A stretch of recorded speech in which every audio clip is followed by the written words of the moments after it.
Present by RK recording studio Premnagar.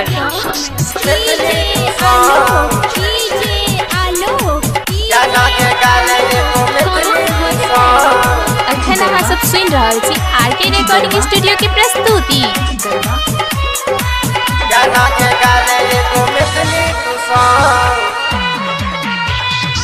या न तू छुले हमर देहिया सनम, कुछो ने कहब तोरा हमर कसम। एलो जवानी सर पर तोरा, या न गे गाले एगो मैथिली तू संग। या न तू छुले हमर देहिया सनम, कुछो ने कहब तोरा हमर कसम।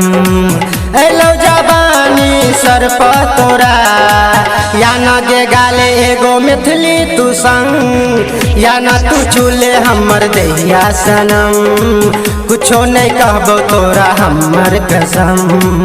एलो जवानी सर पर तोरा, या न गे गाले एगो मैथिली तू संग।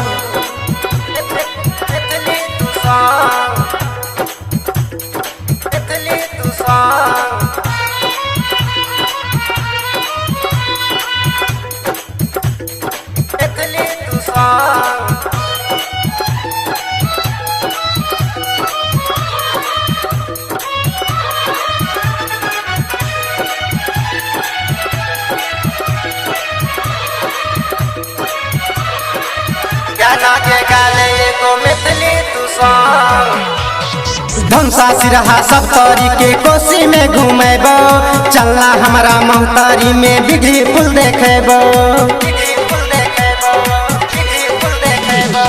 धमसा सिरहा सब तोरी के कोसी में घूमेबो, चलना हमारा महतारी में बिगड़ी फूल देखेबो।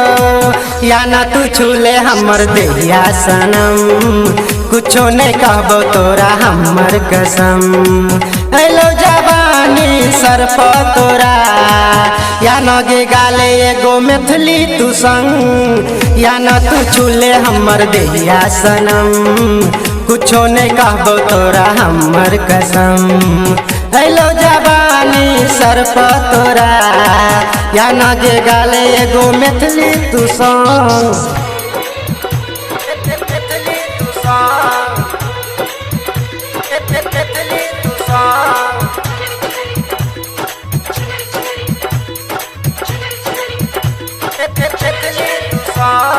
म्यूजिक डायरेक्टर डीजे राकेश राज प्रेमनगर, मोहतरी नेपाल।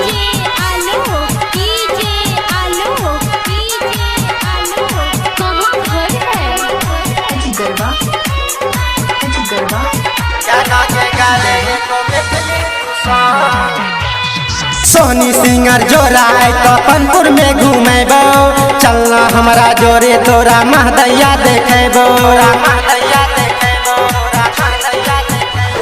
सोनी सिंगर जोरा तो पनपुर में घूमेबो, चलना हमारा जोरे तोरा महदैया देखेबो। या न तू छूले हमर देहिया सनम, कुछो नहीं कहबो तोरा हमर कसम। एलो जवानी सर पर तोरा, या न गे गाले एगो मैथिली तू संग। या न तू छूले हमर देहिया सनम, कुछो नहीं कहबो तोरा हमर कसम। एलो जवानी सर पर तोरा, या न गे गाले एगो मैथिली तू संग।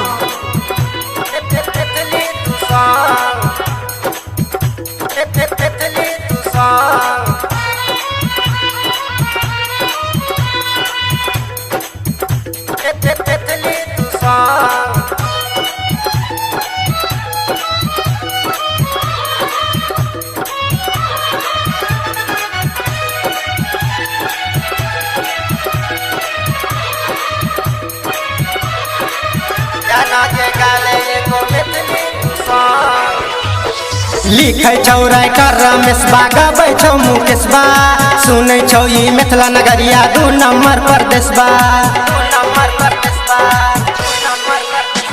लिखे छौ राइटर रमेश बा, गाबै छौ मुकेश बा, सुनै छौ ई मिथिला नगरिया 2 नंबर परदेश बा। या न तू छूले हमर देहिया सनम, कुछो नहीं कहबो तोरा हमर कसम। ऐलो जवानी सर पर तोरा या नगे गाले एगो मैथिली तू सॉन्ग आना तू छूले हमर दैया सनम कुछो नहीं कहबो तोरा हमर कसम ऐलो जवानी सर पर तोरा या न के गाले एगो मैथिली तू सॉन्ग या न तू छूले हमर दैया सनम कुछो नहीं कहबो तोरा हमर कसम।